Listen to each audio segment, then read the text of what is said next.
So I finally settled on a Dengar. As you may know, figure selection in this day and age is a fairly grueling process, what with all the production errors, none more ubiquitous than the paint flaws, but in the case of characters with metallic armor and stuff, especially battle damage characters, it's not so much paint flaws as it is paint variation, where it's acceptable for them not to be perfectly uniform just because, you know, it's just different takes on the same armor in some crazy way, but Dengar in particular will have silver streaks in the armor to simulate the battle damage, right around the leg sections, around the thighs, then up here at the upper torso, and then one spot or a few spots in the midsection. But the other thing I noticed, like some of their wrists looked like they were sort of disjointed or coming off, so obviously avoided that. Now this is the new vintage packaging. I mean, that's probably a little bit of an oxymoron there. We have new vintage, but these are the original card backs that Kenner originally released. It means the replica, obviously. No. Now, these figures are a little bit more expensive than the standard lines for whatever reason. I assume it's probably the mail-in Boba Fett offer. Can't imagine just these cards are so awesome that they have to charge extra. But on the back, you'll have a shot of the original figure in the original packaging. I guess just as a means of showing you that this is how it looked back then. I mean, figures have definitely come a very long way. I mean, I didn't have this original figure, but I picked up the Hasbro, or Kenner, but it was still Kenner back then, in the 90s, and even then, it's just been such a huge leap. Didn't even have knee or elbow articulation on that one. But as you'll see, it just has a generic read-up on the back. And then, really cool shot of some of the other figures in this wave. Obviously, not all the offerings, but you'll notice that one side we have the modern figure. Then for the actual card inside, you'll see that it's the original figure. So it's a very cool touch. But, oops. A quick comparison. I mean, I'll probably do something more in-depth at some point, but this was the previously released Legacy Collection. And this here is the currently available Legacy Collection equivalent, the Saga Legends. You'll notice that it's gone quite a bit, but all three of these characters also have something in common. They're all bounty hunters and somewhat obscure ones. See, all of them in the movies made one appearance, I believe, and that was on the deck of the Executioner in Empire Strikes Back, and they all showed up for maybe 4 or 5 seconds. Now, among them was Boba Fett and IG-88, both of whom went on to bigger and better things in terms of Boba Fett played a, significant role in the movies than IG-88. It's just a more popular model who showed up as a boss in a few games, but these other guys, kind of forgotten. So let's get this other stuff out of the way and then get this package open. We can talk about how awesome Dengar is. Yeah!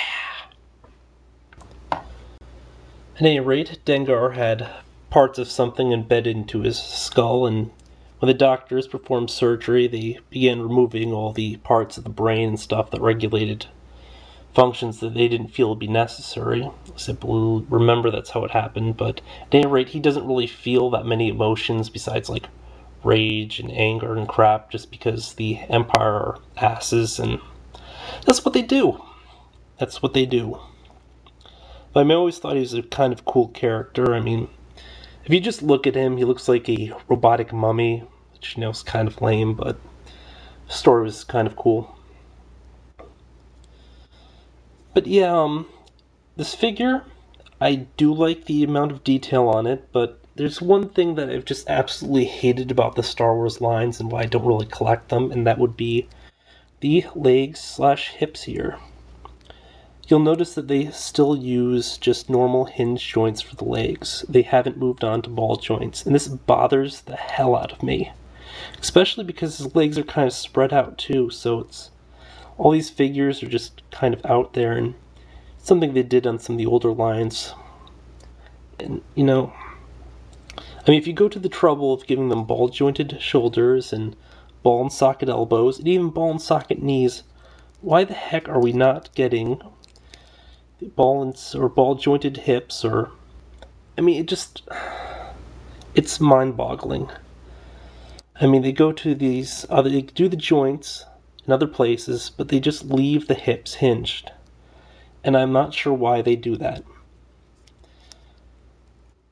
And I don't quite think that any reason they'd give me would be 100% satisfactory, but articulation-wise, this obviously is pretty decent. Now, the head looks sort of detached on a lot of these figures, but that's because it has a pretty awesome range of movement.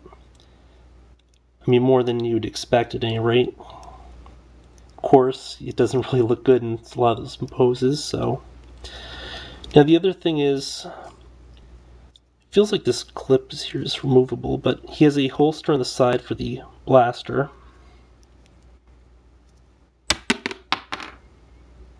Right. Basically, as a result of the accident, which he blames Han Solo for, he had some parts of something embedded into his skull, and when the Imperial doctors went to go fix him up, they decided to just take some liberties with his brain, where they removed parts or didn't repair parts that regulate some emotions, and then just left the stuff for the emotions they felt he would need or would make him more effective, such as rage, the need for revenge, stuff like that. Hence the nickname Payback, because he's a revenge-oriented character who really only thinks about one thing due to the modifications made to him. Now, when you first see this character in the films, he just doesn't look all that imposing or anything. If nothing else, he looks like a robotic mummy. But when you start reading the backstories, he does get a lot more sympathetic, and seems like a pretty cool guy. Now, figure-wise, I love the amount of detail on this figure, but there's one thing that really bugs me, and one of the biggest reasons why I don't really buy Star Wars collectibles, and that's right here. Now, as you'll notice, shoulder, we have ball joints, elbow and both knees, well, also the knees, have ball and sockets, but when we get down here to the hip/legs, all we have are hinge joints. Why? I mean, it's just mind-boggling that they'll go and they'll put the joints in for these other areas, but they won't do ball joints for down here at the hips. And then, of course, the legs are naturally spread out a bit, so I guess it's so we can ride vehicles or whatever, but it's just really stupid. I mean, they really need to give us, if not like the ball and socket, then sort of equivalent that we get on the DC Universe Classics, where it can move out to the side. Just that range of motion, so the legs aren't like forced out like this, but I mean, this has always been a problem with these Star Wars figures where they kind of have the legs out to like an extreme, but other than that, it's a pretty impressive figure. Quick run through of articulation. We have a rotating wrist, the ball and socket elbow, ball jointed shoulder. The head rotates and feels kind of loose. It can look up a fair amount more than you'd think it would, then look down, but it's at the cost of it like sort of floating above the shoulders. That looks so lame, especially because like when you turn the head up for those up poses anyway, it's going to look kind of messed up. I mean, the down poses kind of works out. Now the upper torso has a generous range of motion. Really good up, down, all around. Now this, I guess giant cod piece is a separate part. You can actually remove it if you want to. I mean, if you want to see his underwear. I don't judge. I mean, it's kind of a disappointment in some ways, just because it's kind of floating around when trying to move it, but I mean, if you're like posing the figure, I imagine you might want it to face one direction. So that kind of works out, but again, hinged legs at the hip, ball and socket here at the knee, and then ball and socket down here at the ankle. The other thing is he has a holster here for his blaster, and he has a removable backpack. All in all, it's a good rendition of a character I like, but I almost wasn't going to pick it up just because of the fact that they're charging $8 for these, which I feel is a bit much. And the whole thing with the hips here where can't move in, and I guess the neck too, which sort of bothered me. It just seems to like float out there, but I mean that the $7 in the other figures is a much more reasonable price point. I'm just assume that they're probably jacked up the price point to account for the Boba Fett mail-in offer. Although, let me just quickly look at this form. For you viewers at home, this is what it looks like. Be sure to include the UPC codes. Oh, that's so bogus. Okay, they give you this cool packaging and stuff. It's vintage and everything. Then they ask you to remove the proof of purchase UPC code. Yeah, that's totally lame. But I guess I won't interfere too much because it's cutting off the blue portion, not the rest of the card. But come on, folks, you should definitely like include like a UPC inside there or on each of these slips instead of having to do that crap. Well, let's just quickly look. This isn't as bad as I thought. I guess you can include the UPCs for the Build-A-Droid series, the Saga Legends, and the Clone Wars stuff. So I gotta just double check to see if the other ones I have valid, because I might be able to mail in for my Boba Fett right now, which is pretty cool. But they want you to send $7 for the shipping and handling, I guess. So yeah, I really don't understand why they charge more for this series, but at this moment, I believe it's the only series they have Forlum in, so I have to buy it just for Zuckuss's buddy and to complete my Bounty Hunter collection. And also, I don't have the Boba Fett from this line yet, so again, I don't even know if I'm going to see that in stores, because I assume that's going to just fly off the shelf. I've checked out 2 Toys R Us's, 2 Walmarts, and the Target, and none have had it so far, so